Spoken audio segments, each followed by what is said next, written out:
He bought a veiled woman for $2 at auction, but froze when she whispered her name. The snow was coming down in sheets thick as silence, and the world had turned white with indifference. It was the kind of cold that didn't just freeze skin, it carved itself into bone. On the outskirts of the Rocky Mountains, far off any charted trail, a man lay half buried in a snowbank, his breath ragged, his limbs nearly frozen stiff. His name was Eli Barrett, a timber scout from Colorado. Eli had spent most of his life alone in the woods, listening more to wind through pine than human voices. But this time, his solitude had betrayed him. A fall off a steep ridge had left his leg twisted, his supplies scattered, and his hope fading fast. Eli stopped struggling after a while. The cold had moved past pain and into something peaceful. He thought he might just let go. Then, rough hands. Hands that gripped beneath his arms and dragged, not gently, but with purpose. He wanted to fight, to cry out, but his voice was ice. His vision flickered between dark and blur. He caught the scent of smoke. He heard the crackle of fire. And when he opened his eyes again, he was inside a cave, a small hidden shelter behind a wall of ice. A fire hissed beside him. Steam rose from a tin cup resting on a rock. Across from him, wrapped in wool and leather scraps, sat a woman. She wore a sack over her head tied at the neck. Only her hands were visible. Steady, practiced. Her voice came low and flat, almost lost beneath the wind's echo. "You do not need to know who I am, but I'm not going to let you die." Eli tried to move, but pain screamed through his leg. The woman shifted closer and lifted the cup. The liquid was bitter, pine bark and dry moss maybe, but he drank it anyway. Then he slipped back into unconsciousness. Hours passed, or days. Time in the cave was a guessing game, but every time Eli opened his eyes, the fire was still alive. So was he. The woman never said her name. She never lifted the sack, but she did speak, just enough. "You're going to make it, not because you're strong, because I'm stubborn." She boiled bark and wrapped his wound with linen heated by flat stones. She whispered to the flames. Once, when she thought he was sleeping, she hummed a lullaby. Not cheerful, but grounding like dirt under fingernails. When Eli finally woke to a bright blue dawn, the cave was empty. Only the fire remained low and patient. Near it sat a single object, a piece of fabric small enough to fold into his palm. A square of rough cloth, stitched with lavender flowers, the thread uneven but sincere. He never knew her name, but he remembered her voice. And he never let go of that embroidered cloth, not in the years that followed, not even when the mountains turned to memory and the cave became legend. Because sometimes a stranger in the dark saves you not with her face, but with her fire. And sometimes that voice never leaves. In the town of Fairfield, Kansas, years before, her name would matter to anyone. Clara Wynn was just a kitchen maid in a boarding house that served traveling merchants and miners. She kept her head down, worked double shifts, and hoped to save enough for a train ticket west. Her world was small, full of steam-hot pans and the sharp sting of lye on cracked hands. But one night, everything changed. The owner of the boarding house, Russell Mornay, was a man who smiled too easily when women passed. Everyone knew it, but no one said it. Power worked that way in Fairfield, quietly, cruelly. That night, Clara stayed late to scrub the oven. Mornay came into the kitchen, drunk-cornered her against the counter, and offered her a deal. "You want to keep your job?" he slurred. "Then you'll give a little extra." She said no. He didn't take it well. The struggle was quick, brutal. In the chaos, Clara shoved him. He slipped, cracked his skull against the cast-iron stove. The blood spread fast. The silence afterward was deafening. Clara backed away, shaking, whispering to herself that it was an accident. But it didn't matter. By morning, rumors had twisted her into a murderer. They said she lured him, that she seduced him, that she was wicked behind that quiet demeanor. No one listened when she tried to explain. Not the sheriff, not the judge, not even the other women who once worked beside her. No trial, just sold to cover his debts. Clara was put in chains. Her face was covered with a coarse burlap sack, so townsfolk wouldn't have to look at sin. That sack became her skin. No identity, no voice, just a thing to be moved and bartered. She was handed from man to man, forced onto wagons heading west, traded like cattle labeled as property, laborer with no name. In Missouri, the man who claimed her didn't even ask what she could do. He just yanked the rope that bound her wrists and shoved her toward a caravan. She was mute now, not because she couldn't speak, but because no one ever listened. At every stop, she heard laughter. Must be ugly under that sack. Maybe she bit out her own tongue. Who'd pay more than $1 for that? She stopped crying. Crying didn't change the price. Somewhere along the trail, she started counting steps. 5,000 between Missouri and the next post. 12,000 through the dry canyons of Nebraska. She didn't count time anymore, just dirt and dust and the ache in her knees. But Clara didn't break. She learned to move quietly, to read the men around her, to nod when spoken to, but never drop her chin too far. That sack became both prison and shield, an erasure that somehow also protected her from being entirely devoured. By the time the caravan reached the high passes of Oregon, Clara Wynne hadn't spoken in over a year.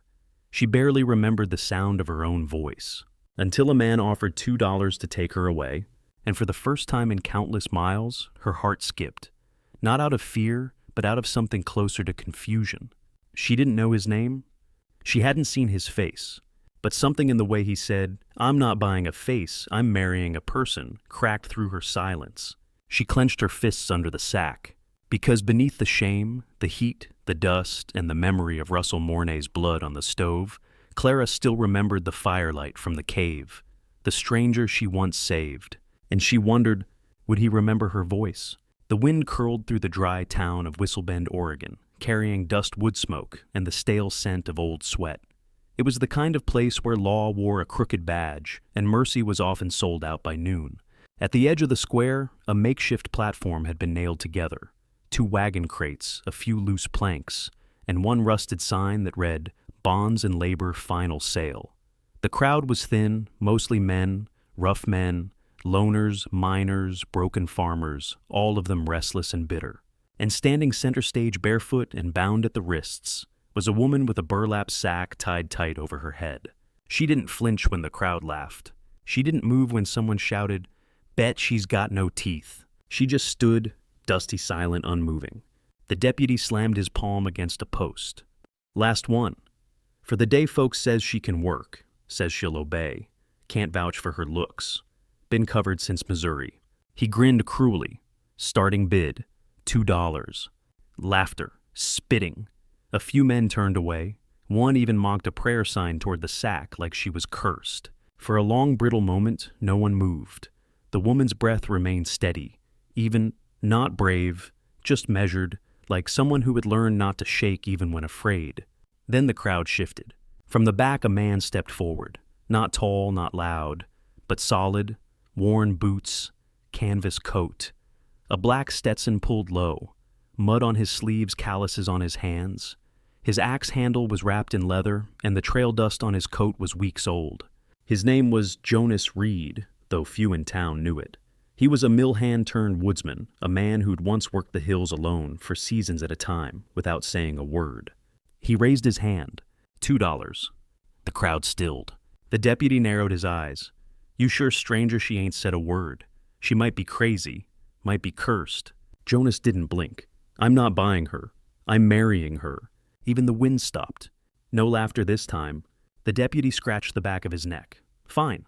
Then state your name." Jonas gave it quietly. Jonas Reed, of Willow Trace. A paper was drawn. A pen offered. Jonas signed without hesitation. Then the deputy turned to the woman. "You're now lawfully wed. Speak your name for the record." The sack moved, just slightly, and then for the first time in over a year, the woman's voice rose soft as a thread through silence. "Clara Wynne!" Jonas froze. He had heard that voice before. Once years ago, in a cave beneath snow and stars, when he'd been closer to death than life. He had never known her name. But that voice had stitched itself into the fabric of his memory, the memory of warmth in a place too cold to survive, of tea made from pine bark and the scent of smoked wool, of a woman with no name who'd saved him and vanished. Now standing across from him, veiled in burlap and history, was that same voice. Jonas didn't speak. He simply stepped down from the platform, crossed to her, and gently took her by the arm, not with force, but with finality. The crowd didn't stop them. No one laughed now. They just watched as the two walked away, the boards creaking underfoot, the veil still drawn. Behind them, the auction fell silent. Ahead of them, the forest waited. The trail out of Whistle Bend twisted up into the timberline, where the trees grew thick and the air smelled of pine and soil. The sound of boots on packed dirt and the creak of an old mule cart were the only things breaking the silence. Jonas Reed walked ahead, shoulders square, leading the mule that carried a modest bundle of supplies. Behind him followed Clara. Wind still veiled her hands, untied now, but resting stiffly by her sides. She didn't ask where they were going. She didn't speak at all. And Jonas didn't ask her to. They reached the cabin just before nightfall. It was a sturdy thing, small squat, built from hand-hewn pine logs tucked against a hillside, where the north wind couldn't touch it. A chimney of rough stone rose from the back, and beside the door was a stack of neatly chopped wood, dry and ready. Jonas pushed the door open, stepped aside, and said gently, "You pick where you stand. No one's placing you anymore." Clara entered slowly. The room was dim but warm, with a stone hearth already flickering with coals from earlier that morning. The wooden floor was clean, the table bare except for 2 wooden bowls. Her steps were quiet, cautious. She did not remove the sack. Instead, she moved to the far wall and crouched, arms wrapped around her knees. Jonas closed the door behind them. He said nothing. He didn't ask her to eat. He didn't ask her to speak. He just moved to the hearth, stirred the coals, and began to prepare supper. The scent of smoked venison and root vegetables soon filled the air, simple, earthy grounding. He worked with quiet rhythm, like someone who had done this alone for many years. When the stew was ready, he placed a bowl near her without a word. She flinched at first, but only slightly. Then she spoke for the second time since the auction. "What is this?" she asked, her voice low, muffled beneath the sack. Jonas stirred his own bowl. "Meal for the last one standing," he said. "Used to make it for myself after long days in the woods. Then I started making 2 bowls, even when no one was there to eat the second." She turned her head slightly, just enough to catch a glimpse of the second bowl across the table, still steaming. "Still waiting. I used to set it out for my wife," Jonas continued after the war. "After the trees took more than they gave, just a way to say I came home again." He paused. "Now I set it for you, and for her." No response came, but after a long moment, Clara reached out. Her hands trembled faintly as she picked up the bowl. She lifted the spoon under the sack, slow and careful, and began to eat. Not quickly, not comfortably, but she finished it. Later that evening, after Jonas washed the bowls in the tin basin near the stove, Clara remained curled by the wall, her eyes tracking the flickering firelight. She didn't move, she didn't speak, but her breathing was steady, and for the first time in years, she wasn't shaking. Jonas sat by the hearth, watching the flames dance along the stone, casting shadows that flickered like old memories.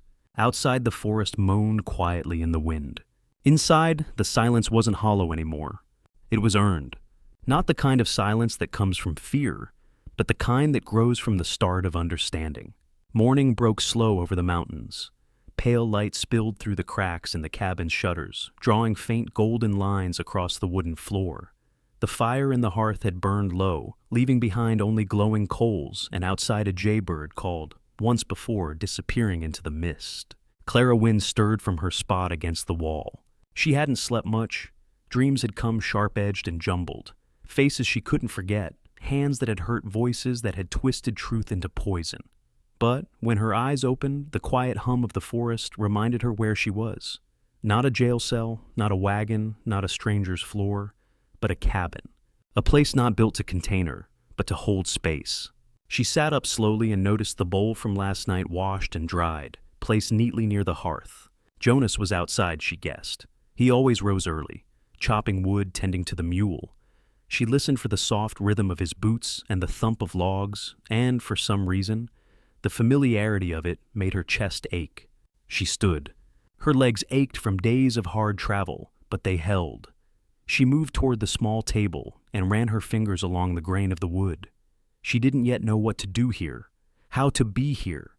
But something inside her whispered that survival wasn't the only thing she had to fight for anymore. She turned toward the fire and sank to her knees beside it. Then, almost without thinking, Clara reached up and touched the knot at the back of her neck. Her fingers hesitated. She'd worn the sack so long it felt fused to her skin like a second face.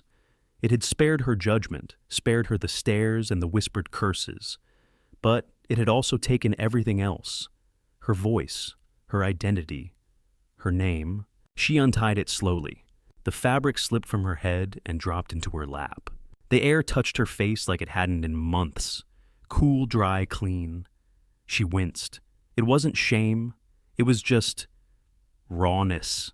Her face was thin, sun-touched, but not weak. Her eyes were dark, wide-set, wary. But the thing that would draw every gaze, the reason for the sack in the first place, was the scar. It started just above her right temple and curved down along her cheekbone like a jagged river, old, pale, permanent. She closed her eyes. She wasn't afraid of it, not anymore, but she was tired of what people thought when they saw it. Behind her, the door opened. Jonas stepped in, arms full of firewood. He stopped halfway across the room when he saw her. For a moment, neither of them moved. Clara didn't turn her face away. She didn't cover it, didn't flinch, didn't explain. She just met his eyes. And Jonas didn't blink. He didn't look away. He didn't narrow his eyes in pity or squint in curiosity. He just set the firewood down, quietly dusted off his hands, and nodded once. "Thank you," he said gently, "for showing me." His voice was steady, warm, real. "You didn't have to, but you did." Her breath caught. She'd spent so long expecting cruelty that Grace felt like something dangerous. She looked at her hands. Then, in a voice no louder than a breath, she replied, "I didn't ask to be saved." Jonas nodded again. "I know." Another pause. Clara lifted the sackcloth in her lap and stared at it, not with hatred but with curiosity. It had once been her silence, her sentence, her shield. "I wore this so people wouldn't look at me like I was poison," she said softly. "So they wouldn't decide what I was worth before I even opened my mouth." Jonas moved to the stove and started boiling water. He didn't speak. He didn't need to, because sometimes the most powerful reply is staying. And in that quiet moment, where no one ran, no one judged, and no one demanded, Clara's world shifted. Not completely, not magically, but just enough for healing to begin. Dawn brought with it a softness that rarely visited the pines. The light filtered through the trees, not in harsh streaks, but in quiet rays, golden and patient, like the forest itself had decided not to wake the world too quickly. Inside the cabin, Clara wind stirred beneath a patchwork quilt Jonas had given her weeks ago. She sat up slowly, her hair tangled from sleep, her scar bare in the morning light. The burlap sack lay at the foot of the cot, folded untouched. She didn't reach for it. She hadn't since the day she removed it in front of Jonas. That moment hadn't broken her. It hadn't even wounded her. If anything, it had chipped away at the stone shell she'd lived inside for too long. Clara rose and stretched, expecting to see the usual arrangement on the table, a tin of coffee, her washed bowl, and an empty chair across from Jonas's. But this morning, something new waited. There, resting upright and angled toward the east-facing window, was a mirror, not large, not fancy, just a silver-framed rectangle aged at the corners, but polished clean. The glass caught the rising sun and reflected a soft glow onto the cabin's wooden walls. Next to it lay a scarf, sea green, worn but beautiful, its fibers soft as river grass. Folded neatly, it seemed to wait with intention. No note, no explanation, just presence. Clara stepped toward it slowly, heart tapping against her ribs like cautious footsteps on fresh snow. She reached the table, stared into the mirror, and froze. It wasn't that she didn't recognize the face staring back. She'd felt its lines 1,000 times with her fingers. The ridge of the scar, the shape of her brow, the wear in her eyes. But seeing it, truly seeing it, was something else. She lifted her hand and traced the scar with her fingertip, lightly, reverently, like one might touch the engraving of a gravestone or the edge of a photograph long stored away. Her throat tightened, but she didn't cry. She was tired of weeping.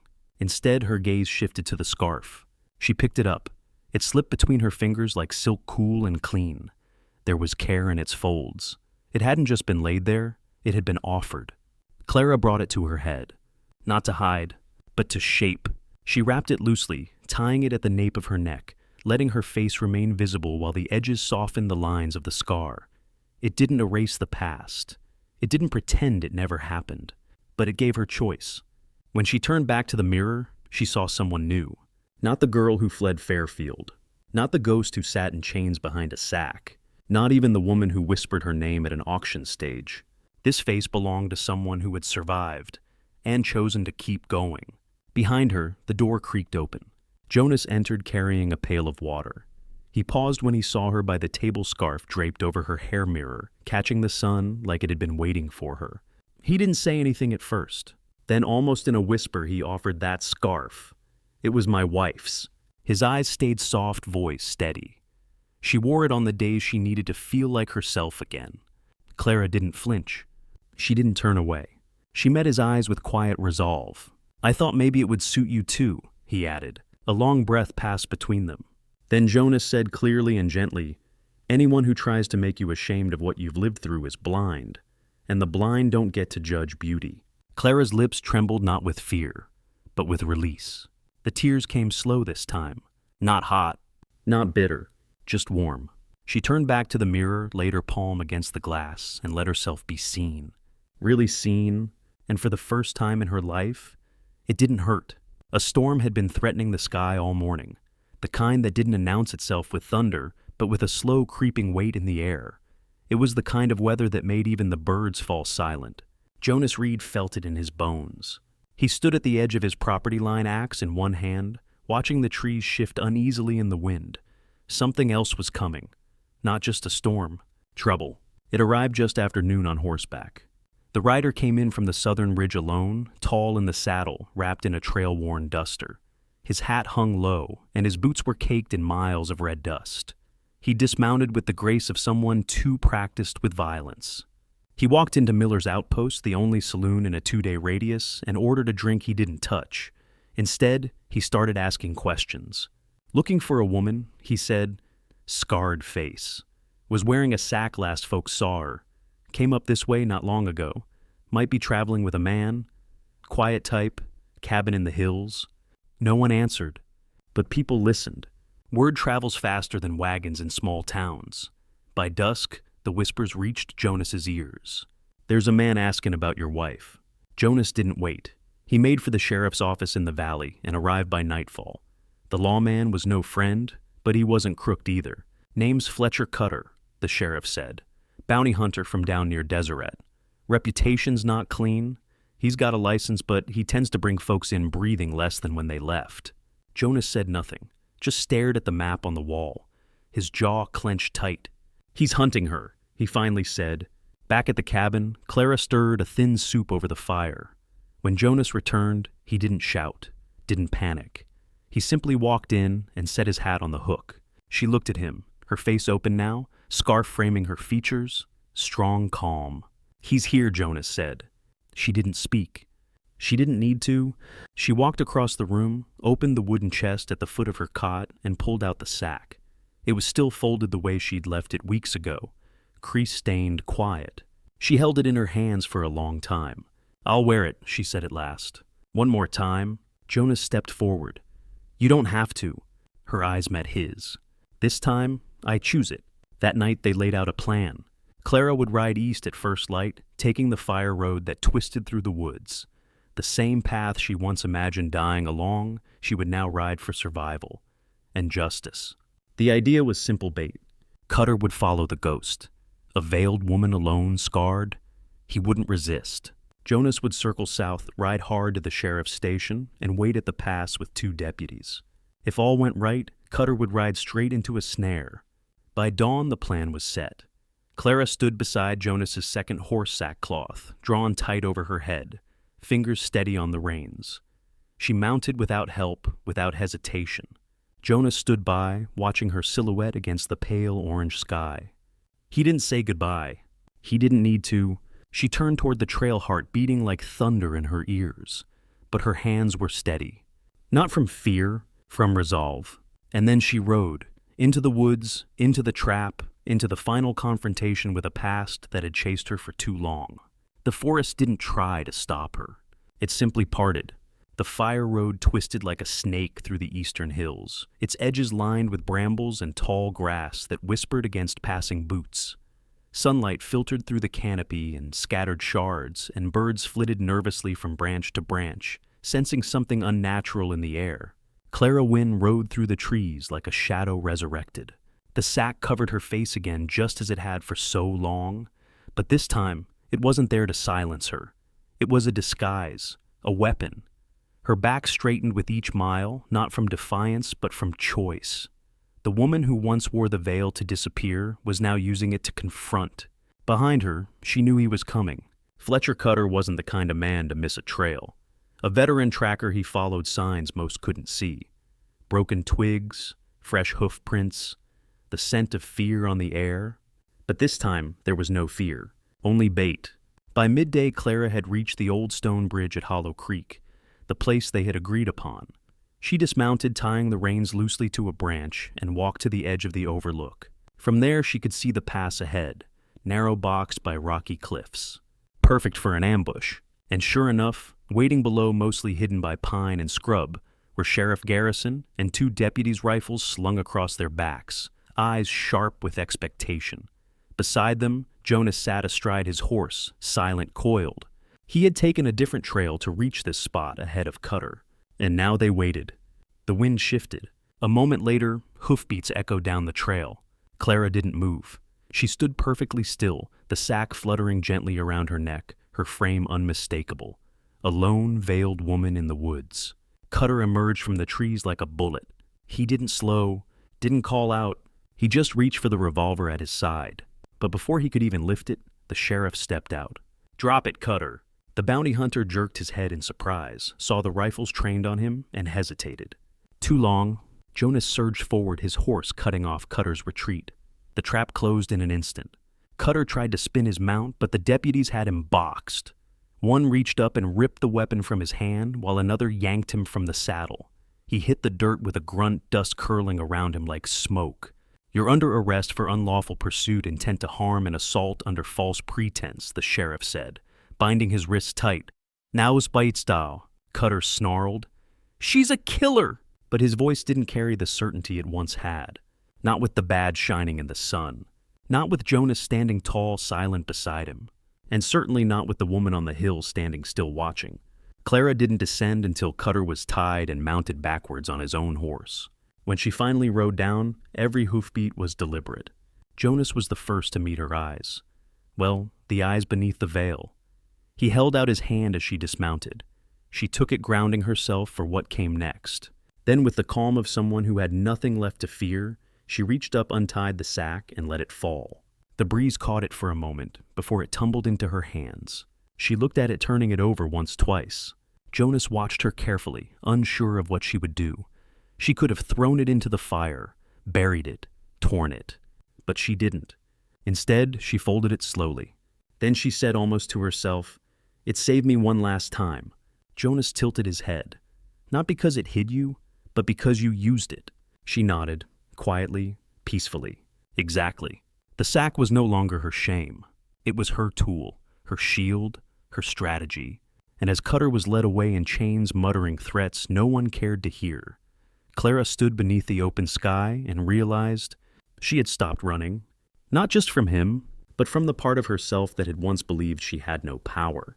The days after Cutter's arrest rolled by like warm tides, still and strange. The tension that had gripped the woods for so long seemed to exhale. The birds returned to their songs. The river ran clearer. Even the light filtering through the trees felt less hesitant. Clara Wynne sat often on the porch now, the green scarf draped around her shoulders, the burlap sack tucked away in a drawer, not buried, not discarded, just stored, like a relic of a past she'd no longer let define her. Then one afternoon a knock came at the cabin door. It wasn't loud, not insistent, just soft, measured, a request, not a demand. Jonas answered.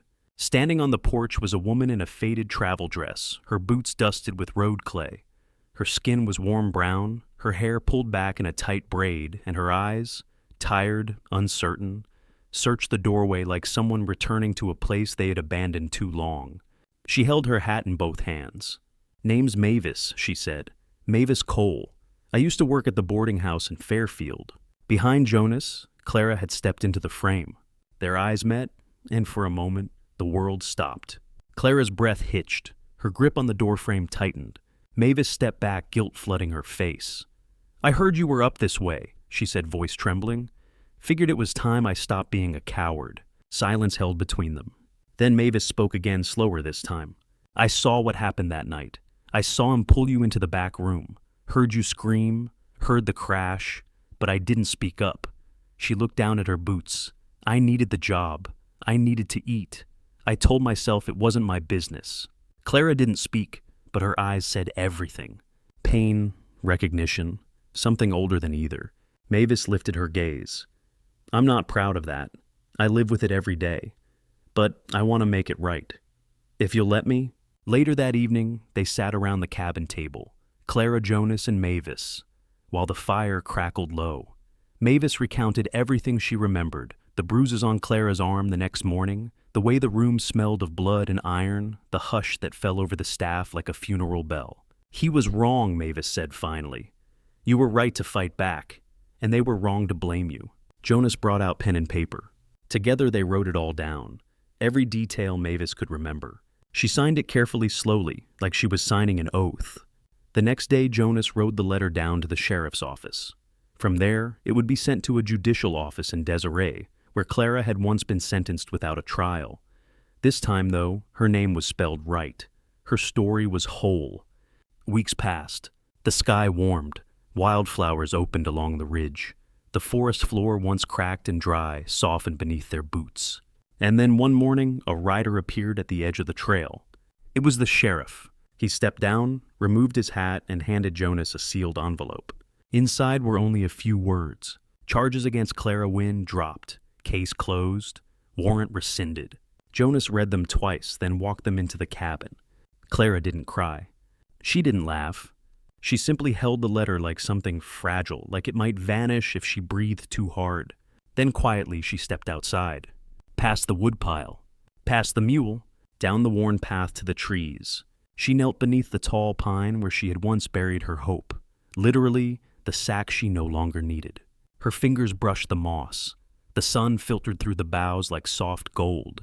She closed her eyes and whispered, for the first time, "I don't have to run." No one clapped, no trumpet sounded, but something inside her stood taller.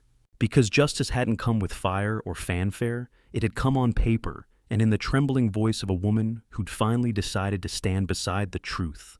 Spring had wrapped itself fully around the hills of Willow Trace. The trees wore fresh green, like a second skin, and soft petals from blooming dogwoods floated lazily through the air. Even the wind had gentled moving, not with bite, but with breath. Near the edge of the clearing by Jonas Reed's cabin, something new had been built. Not a house, not a fence, a canopy, simple hand-cut pine beams, 4 posts, and a white linen draped like cloudlight across the top. No frills, no carvings, just honest work, strong, humble, quiet. Much like the man who had built it, the morning sun cast long golden shadows across the grass. A few neighbors had come, Mavis Cole in a dress that didn't quite match but glowed with spirit.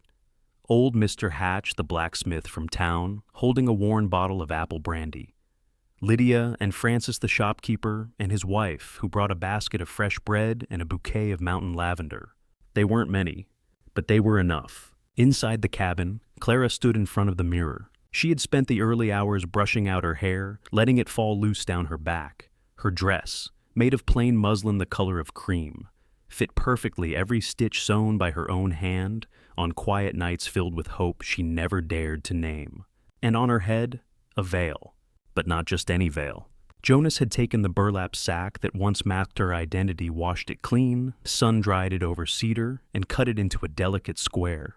The edges were hemmed with soft white thread. In each corner, Clara had embroidered tiny purple flowers, the same as those on the handkerchief she had left behind in the snow years ago. What had once been a prison was now something sacred, a part of her story, but no longer its shame.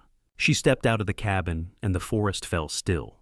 Jonas stood beneath the arch, waiting eyes never leaving her. He had trimmed his beard, polished his boots, worn the only shirt without sap stains. But it wasn't the clothes that mattered. It was the way he stood. Not proud, not nervous, just ready. As she approached, the veil shifted lightly in the breeze, casting a soft shadow across her scar, but not hiding it. She didn't wear it to disappear. She wore it to choose how she would be seen. Jonas reached for her hands, held them gently. His voice was low, but every word landed like truth wrapped in warmth. No matter what covered your face, he said, you were always the woman I chose, from the start. He took a breath. And now, you're the woman I vow to stand beside, to the end. Clara smiled. Not the tentative smile of someone who had been hurt, but the full open smile of someone who had finally healed. She whispered back, and I vow the same. There were no scriptures, no ministers, just trees and people and two hands that had held sorrow, and now held each other. When they kissed, it was soft, steady. A breeze stirred the linen above. A few drops of spring rain tapped lightly on the wood, like blessings. Mavis leaned toward the blacksmith and whispered, never thought I'd see a burlap sack turned into a wedding veil. The old man grinned. Ain't the sack, he said. It's what she turned it into. Later that night, after the laughter and the dancing, Clara and Jonas sat side by side on the porch. She held the veil in her lap, running her fingers along the embroidery. Funny, she murmured. This used to mean everything I feared. Jonas looked over. And now, she smiled softly. Now it means everything I chose. He reached for her hand, laced his fingers through hers. They sat that way until the stars came out high and quiet and knowing, and the forest, once their hiding place, now held them like home. Peace doesn't always come like a sunrise. Sometimes it arrives slowly, stitched from silence, trust, and the quiet choice to stay when you could run. For Clara Wynne and Jonas Reed, love didn't begin with sparks or grand gestures. It started in a cave in a breathless winter when a stranger said, I'm not going to let you die. And it grew through years of hardship and justice and the long road back to voice and name. Clara had been branded by others a liar, a killer, a ghost in a sack. But in the end, she reclaimed every part of her story. Not by erasing what happened, but by deciding what it would mean. The sack that once hid her face became the veil she wore at her wedding. The voice she once silenced helped put a predator in chains. And the scar, once seen as proof of shame, was finally just a part of her face. They didn't erase the past. They transformed it. And that's what real healing looks like. Not forgetting, but redefining. In a world that tried to reduce her to nothing, Clara Wynne chose to stand, to speak, to stay. And Jonas, he didn't rescue her. He simply made room for her to become, because sometimes the greatest act of love is witnessing.